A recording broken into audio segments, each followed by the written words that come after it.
ठीक है। अगली बात अगर हम गोमेद की करते हैं, गोमेद देख सकते हैं लास्ट में आप नीलम का कहाँ प्रयोग किया जाता है। देखिए क्या है, पूरे रत्नों को अगर देखा जाए तो रत्नों की शुरुआत कहाँ से होती है, सूर्य ग्रह से, है ना। सूर्य ग्रह के लिए क्या प्रयोग, माणिक के प्रयोग करते हैं। तो माणिक के मुक्ता फल विद्रुमाणी तारछम च पुष्पम विधुरश्च नीलम, ये 7 हो जाता है। लास्ट में आपको 2 मिलता है, एक गोमेद मिलता है और एक वैदुर्य मिलता है। गोमेद का प्रयोग हम राहु के लिए करते हैं और वैदुर्य का प्रयोग किसके लिए करते हैं, केतु के लिए करते हैं। ठीक है। अब गोमेद को अगर निरुक्ति देखें तो कहते हैं गाय के मेद के समान, गाय के मेद के समान, चलिए कोई नया रंग उसका, गाय के मेद के समान होने के कारण इसको गोमेद कहते हैं। मतलब गोमेद के अगर स्वरूप को देखा जाए तो इनका कहना है कि गोमेद कैसा दिखता है, गाय के मेद के समान। तो गोमेद से आप याद, गोमेद इसी नाम ही है तो बहुत नई चीज नहीं है। गोमेद समरागत्वात् गोमेदम रत्नम उच्यते।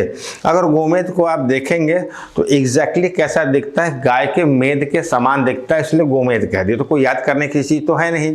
दूसरा आपको ये ध्यान रखना होगा, जिस तरह हम लोग वज्र को देखे थे ब्राह्मण क्षत्रिय वैश्य शूद्र भेद, वैसे ही आपको गोमेद मिलता है।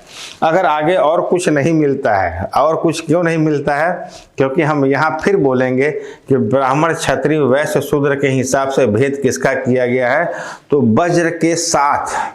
ठीक है। जो लास्ट 2 हैं जिसको राहु और केतु में प्रयोग कर रहे हैं, गोमेद और वैदुर्य, दोनों के भेद किसके मिलते हैं, ब्राह्मण क्षत्रिय या वर्ण के अनुसार हम कह सकते हैं जो है। ठीक है बेटा, तो ध्यान रखिएगा वज्र, गोमेद और वैदुर्य ये तीनों ऐसे होंगे जिनको हम वर्ण के आधार पर डिवाइड किए हुए हैं। इनके भेद को बहुत नहीं याद करना। क्षय हो गया, पांडु हो गया, उसमें प्रयोग किया जाता है।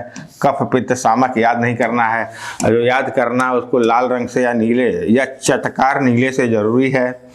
बुद्धि प्रबोधन, है ना, बुद्धि प्रबोधन। छात्र लोग गोमेद पहनते हैं, है ना। कई बार उनको लोग कहते हैं गोमेद, अगर जाएंगे आप बोलेंगे कि मेरा बच्चा पढ़ नहीं रहा है, उसका पढ़ने में मन नहीं लग रहा है, बुद्धि अच्छी काम नहीं कर रही है, तो ज्योतिषाचार्य जी क्या बोलेंगे, उसको गोमेद पहना दीजिए जो है ना। ऐसे लड़के पर वज्र तो पहना के रिस्क नहीं लेंगे, लेकिन इतना कहेंगे कि आप क्या करिए, गोमेद का धारण कराइए। गोमेद का धारण करने का फायदा क्या होगा, लड़के की बुद्धि बढ़ेगी और लड़का फिर क्या होगा, अपनी पढ़ाई में दोबारा लग जाएगा।